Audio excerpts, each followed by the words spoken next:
Hello, what is up guys? I'm here today, back with another Black Desert video. In today's video, we're going to be taking a look at the new region, Land Morning Light, and specifically, we're going to pick out the best nodes for you to pick up for your node network. Now, if you remember a couple of days ago, I put out a video about my node network and which nodes I picked up throughout the entire world of Black Desert for my gameplay. This time, we're just going to tell you the best ones to pick up in the new region, because I'm sure everybody wants to know how to min-max the heck out of this. Now, a quick caveat here is that I went ahead and picked the nodes that provide you the most money from selling the items on the marketplace per amount of contribution points that you spent here. There are a couple of nodes that we're going to skip over here just because they don't actually provide a ton of value, but they might be useful for you if you're into like alchemy or something like that. But yeah, I'm basically going to break down the region into like efficiency tiers. So like if you have, I don't know, 10 contribution points, get these nodes. If you have 20, get these nodes. That's basically it, because you only need 26 contribution points to pick up the highest valued nodes in this new region in total. So, I've talked a lot. Let's get into the video and actually start going through this, but just before we get into it, if you're new to my channel, new to Black Desert, or you've been watching videos on this channel and still have not subscribed yet, please consider it. It helps to grow my channel, you stay up to date with new content, and we both win. And without further ado, let's get into it and start off with the storages, because the storages in this region are absolutely insane. If you have 5 contribution points, your best use of these are going to be to pick up the 80 available storage slots here. So, for those of you that don't know, pretty much every node in this region costs 1 contribution point, and every town house counts for 1 contribution point. So if we go to the first city, Nopsae's Byeot County, your first contribution point should be at Morning Light Nopsae 3, which is going to give you 16 storage slots for 1 contribution point. Morning Light Nopsae 5 will give you 16 slots for 1 contribution point. Moving on into the next town over, Dalbeol Village. If we head over here, Dalbeol Village 4 provides you with 16 slots for 1 contribution point. And if we jump over a little bit further to the Dokkaebi Forest, Dokkaebi Forest has a house of Dokkaebi Jar. This provides you 16 slots for 1 contribution point. Finally, if we move over to the main town of Nampo's Moodle Village, you will have an additional 16 slots you can pick up from Nampo 1 for 1 contribution point. So that is a total of 80 additional storage slots to put all of your different items in this game for 5 contribution points. It is the most efficient use of contribution points for storage in the entire game. Now, if you're like me and keep everything this game gives you, there's also some other really good storage options available here. For example, Dalbeol Village number 5 gives you 12 slots for 1 contribution point, which is the second best exchange in the entire game for storage. Also, in Nampo's Moodle Village, we have Nampo 3, which provides you 12 slots for 1 contribution point. So it's the second best exchange rate on those 2 houses. Beyond that still, if you find any of the houses that have level 3 storage, 8 for 1 is also the third best exchange in the entire game. So the top 3 exchanges in the entire game are located throughout this entire region. Again, I'm not counting any of those other ones here. I'm only counting the 16 for 1s. Just want to make sure you're aware that there's a lot of good options here. Now, as far as making money, it's time to move on to our first little subsection here, and that is going to be Nopsae's Byeot County. And this region here is going to require 7 contribution points to pick up the little section that I'm showing you here. First things first though, in the town, you're going to need to buy Nopsae 1 and level it up to level 3. This is going to allow you to hire 5 workers for the 5 nodes that we're going to pick up in this region. The next 3 nodes you're going to pick up are right here in Nopsae's Byeot County. It is this farming node, and this farming node down below. These 3 farming nodes are incredible value. If you have artisan workers running them, you're going to make a ton of money off of them. You can see I've only got skilled. I'm working on upgrading them myself. But yes, these 3 nodes are fantastic for income. Now heading south from Nopsae's Byeot County, we're going to head over to Hunglim Base. In Hunglim Base, you're going to want to take the Bracken node right here, as well as the Lumbering node right here. So this is going to set you back another 3 contribution points for a total of 7, 4 here at Nopsae's Byeot County, and 3 at Hunglim Base. When this thing's fully decked out, you should be making just under 10 million a day from those nodes alone, which is fantastic. Now, as far as what you're actually picking up, just so you know, you're picking up items that are used in the new recipes for the Guru cooking, as well as Bracken, which goes into something like stir-fried Bracken. These are all in pretty solid demand on the central market right now as of the time of this video. For example, like on rice, you can see there's 140,000 pre-orders for it right now. The Guru box that's made from all of these different items is pretty easy to do, so a lot of people are enjoying it right now. And Bracken always carries a high value. The final item, Pine Timber, is used for Serendia timber crates. And while there's a good amount of it in stock, it always sells. There's been over 1 billion trades of this over the history of Black Desert, which is kinda nutty. Plus, if you're like me and make timber crates for money, you can process this yourself and turn them into timber crates to make even more money. All in all, they're good nodes that are always going to have a good amount of demand, and you might as well stock up on them now. Now, our next section we're going to go through is centered around the town of Dalbeol Village, and this is going to set you back 9 contribution points. So it's a little bit less efficient in money per contribution point, but it's still really strong, one of the best in the entire game as far as like little mini node networks that you can make. Anyway, getting on into this one, the first thing we're gonna have to do is pick up housing for our workers. We're gonna need a total of an additional 4 workers in this region, which means we need to pick up Morning Light Dalbeol 2, as well as Dalbeol 1, both for lodging at level 2. This will let you hire a total of 5 workers in this town, and we're going to need at least 4 of them, and 5 if you want to pick up some extra stuff we'll talk about later. But anyway, buy those 2 houses, take them up to the max level. The first node that you're going to want to pick up here is going to be located down to the south, and it's going to be Byeot County. So right here we need to pick up Byeot County, as well as the Pine Timber, and the Bracken Gathering. So this is basically the same node as the one right above it, Honglim Base, which gave you Pine Timber and Bracken.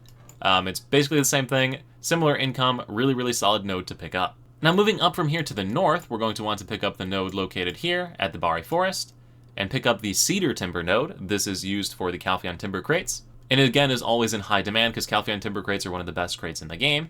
And then we're going to pick up a node that I haven't picked up yet, which is why I'm going to use BDO Codex to show you this one. But essentially you want to pick up this lumbering node here at Dalbeol Village. So this lumbering node that gives you maple timber, sap, and old tree bark. This again is used in the Serendia Timber crate. So all in all, you're going to spend 2 contribution points here, 2 contribution points here, and 3 contribution points down here. Plus 2 more in Dalbeol Village for a total of 9 contribution points. This little network itself as well is going to make you just under 10 million when it's cooking with all perfect workers, which makes it an extremely efficient node investment as well. Now we do have 1 extra worker left over at Dalbeol Village, or at least space for 1 extra worker, which we'll talk about later on in the video what you can do with that extra worker. But now we're going to move on to the final town of Nampo's Moodle Village, and this one is actually really straightforward, nothing too crazy or exciting here. You don't need to buy any additional housing here, and all you need to do is pick up the node for Shiminde Forest, and then get Solgage Forest here, and get the Bracken node that's out here. So this is going to set you back 3 contribution points for this node, and then the Bracken farming. And the Bracken farm there is going to make you a bit under 3 million a day when you have a maxed out worker working on it. And with that, you'll pretty much hit all of the big money makers in the new region. So you'll be making about 20 million silver a day with this income once you have maxed out workers here and are done re-rolling all your workers and all that stuff. And it's going to cost you a total of 19 contribution points for the nodes themselves, meaning you're averaging just over 1 million silver per contribution point you invested here. This isn't including those storage slots, so just want to point that out. But just from the nodes themselves and the money making, this is an incredibly good and efficient node network, right up there with some of the best ones you can get on the mainland of Black Desert. Now, those of you that are a bit more familiar with the Land of Morning Light know that there are a couple more nodes here that are of a bit of interest, and those are going to be the ones that provide you the crystals, the new special crystals that you can't get anywhere else in this game. And also you'll remember that I talked about how we have 1 extra worker we can hire in Dalbeol Village. So what we can do is we can send that 1 extra worker to all of these different nodes to pick up these crystal materials until we have our set of crystals. Or if you want to speed run it a bit more, we can head back to Nampo's Moodle Village and pick up the house, Nampo 2. This house has lodging for an additional 4 workers, meaning we can just send out all these workers to all these different nodes to pick up all the different crystal materials. But anyway, what are these crystals and what do they do? So in total, there are 5 of these crystals. We have the Forest Crystal, the Crystal of Darkness, the Crystal of Bitterness, the Crystal of Decimation, and the Crystal of Harmony. These crystals are used to create super enhanced mega versions of gems, essentially, that you can use on your character in their crystal slots that allow you to get some nice bonuses. For example, the Forest Crystal can be crafted into a life skill crystal that gives you 10 additional mastery for whatever life skill you want, meaning you can get up to 160 additional mastery just from crystals. Or something like the Crystal of Decimation that can be used to craft the Crystal of Brutal Decimation that gives you 7 additional AP against monsters, as well as additional back attack damage. So if you're interested in any of these crystals, I have their recipes right here. They'll be linked in the description below so you can click through it and see what the different crystals do. But as far as connecting them into your node network and picking them up, you'll see that my node network, I currently have the Dokubi Forest one running for the Forest Crystal since I'm a life skiller, so always picking that one up. To connect into this node, you have 2 options. Both of them are going to cost you the same amount of contribution points. You can either hire additional lodging in Nampo's Moodle Village and connect it up to this node, to the Dokubi Forest, which will cost you a total of 3 contribution points, or you can use your extra worker that we have from Dalbeol Village, get Go Wind Plateau, Dokubi Forest, and then the node itself, which will cost you 3 contribution points. Either way, you're spending 3 contribution points to get to that node. I just chose to use the extra worker at Dalbeol Village. Now off of this same Dokubi Forest node, we'll see the Crystal of Harmony right below it. So this is the exact same thing here. Crystal of Harmony can be picked up, just instead of running to Forest Crystals, you can run into the Crystal of Harmony. If you want to have both of these running at the same time, you're going to have to hire that extra worker over at the Nampo's Moodle Village anyway. Now the next 2 crystals are obtained from Golden Pig Cave. We have the Crystal of Darkness as well as the Crystal of Bitterness. These 2 crystals can be easily accessed off of our node network using the additional worker from Dalbeol Village. You can connect it one of 2 ways. You can either go Bone Main County to Dry Branch Village to Golden Pig Cave, or you can go to the Goen Plateau to Golden Pig Cave. Either way, you're spending 3 additional contribution points to get this node and get those 2 crystals farming.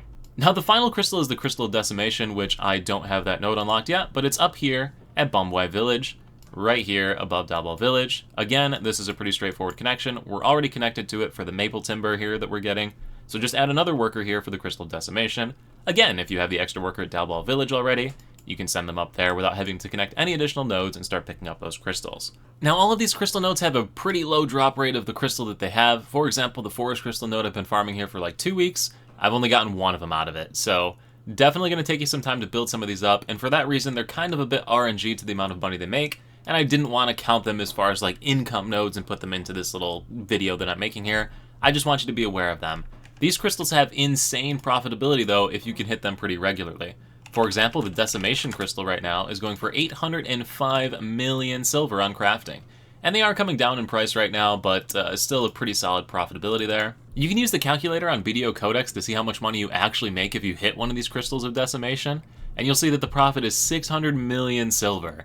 So while you might be sitting there for weeks waiting for that node to come through, when you finally do get a Crystal of Decimation or a Crystal of whatever from any of these, you're going to be making a pretty solid profit off of that. So again, it's RNG. I don't want to include it in the silver per unit time income section here, but it's definitely something to consider, especially if the price of those crystals say high. So again, check the region you're playing on to see what these crystals go for, to see if it's profitable, but it might be something to consider. But yeah, I think with that we've covered all of the high value nodes. I guess there's just one more thing to mention, that the Dokkaebi Forest node here with the excavation at the top here has the chance to drop Embers of Hungik. You need 500 of these for the rare glove that you can craft out of this new region. So it's another reason you might want to pick up this node to make it a little bit easier. Again, very low drop rate on that. In my entire time in the last 2 weeks since having that node, I've gotten 1 of those to drop. But yeah, that's pretty much it as far as the nodes, the highest income nodes. We've gone through them all. Again, it's about 26 contribution points to get the storage as well as all of the different nodes. And then if you want to get those extra crystal nodes, a couple more contribution points spread around. All in all, this region is really, really solid for contribution point to income per contribution point. Really, really good region. Highly recommend sending a character out here, connecting all these nodes, and start making that passive income. If you guys are curious about the sources of my income and why I picked what I did and what I said what I did, I use the tool Workerman, which is available in the Lifescale Discord. It's also linked down below if you want to use it. This is an awesome tool. Found it recently. It was in my last video that I mentioned earlier. Essentially lets you assign workers to any different node and kind of come up with an income per day. So again, you can see all the nodes that we talked about in this video all connected up here, and the total income per unit time for those. Do note that this tool assumes Artisan Goblins, which would be roughly similar to the Dokkaebi, but not exactly the same, just roughly similar, so your income might vary slightly from the numbers that you see up there. Also, this is based on the NA region, as well as with a value pack running. But anyway, a couple little caveats there. Gives you a general idea, though, of the best nodes overall to pick from this. Even if you're not making that same number, you're still getting the most efficiency out of these nodes. But with that, guys, I do hope you found this video useful. If you did find it useful, if you want to see this done for other regions, let me know in the comment section down below. Also, once again, if you're not subscribed, please consider it, and make sure to check me out over on Twitch. Thank you all so much for watching. I look forward to seeing you in the next YouTube video, the next Twitch live stream, or wherever I happen to see you. Peace.